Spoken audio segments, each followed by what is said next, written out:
Ce soir est porté sur les fonds baptismaux une nouvelle structure sociale, une institution destinée à accompagner les femmes à l'ère de la révolution des nouvelles technologies de l'information, de la communication, de l'innovation et du saut dans la modernité.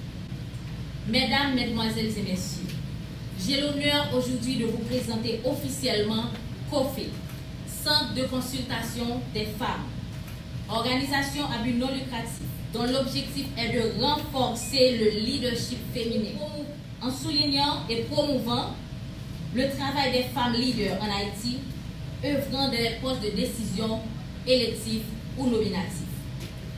COFE est le résultat de ma participation au programme de Next Generation Leaders à l'initiative du sénateur républicain américain John McCain, après avoir été sélectionné en 2017 par l'ambassade américaine en Haïti pour fièrement représenter mon pays.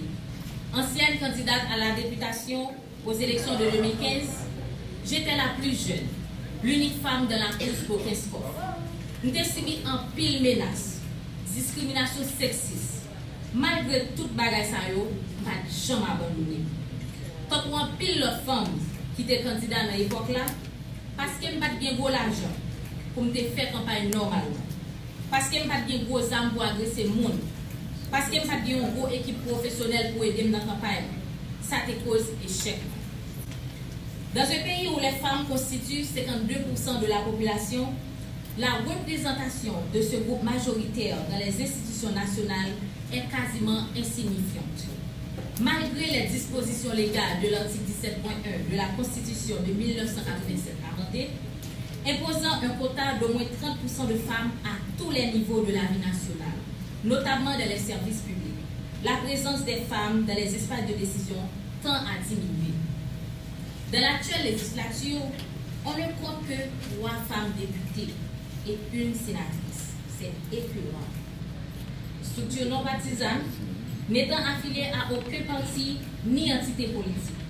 Le COFE entend œuvrer au changement de ce paradigme et aboutir à une nouvelle génération de femmes leaders dans le pays. Disons mieux, la femme haïtienne de la modernité.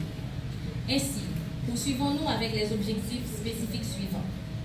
Renforcer les capacités des femmes en position de leadership afin qu'elles puissent délivrer. Encadrer les femmes qui se présentent aux élections depuis la réalisation du sondage initial jusqu'à l'élaboration du discours de victoire. Accompagner les femmes élues et nommées dans les postes de décision afin de bien s'acquitter de leurs tâches et fonctions. Pour y parvenir, nous leur offrirons toute une gamme de services, allant de l'organisation de levée de fonds, formation en leadership, gestion de campagne, stratégie de communication, construction de leurs membres personnels, etc.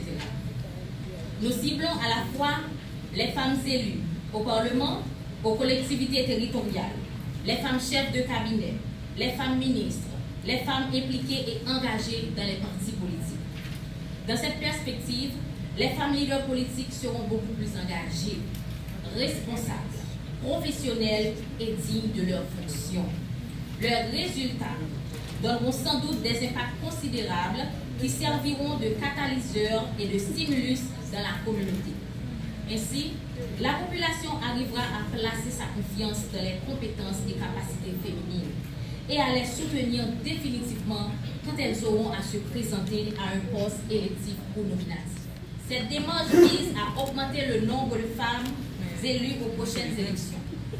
Nous formulons le vœu que la prochaine femme élue présidente de la République démocratiquement sortira de cette nouvelle génération de femmes. Je terminerai par cette phrase de Madeleine Sylvain Bouchko. Nous avons foi dans le succès, qu'importe qu'il brille pour ceux et celles qui nous suivront, pourvu que nous ayons contribué à instaurer la justice et la démocratie dans notre pays. Mesdames, Mesdemoiselles et Messieurs, je ne saurais remettre le micro sans remercier, sans vous présenter l'équipe inconditionnelle qui a travaillé depuis la conception jusqu'à la matérialisation de ce beau rêve, notre bébé, comme l'a si bien dit Natacha récemment. Je vous demande d'applaudir chaudement l'équipe fondatrice de COFE Haïti, mesdemoiselles et messieurs.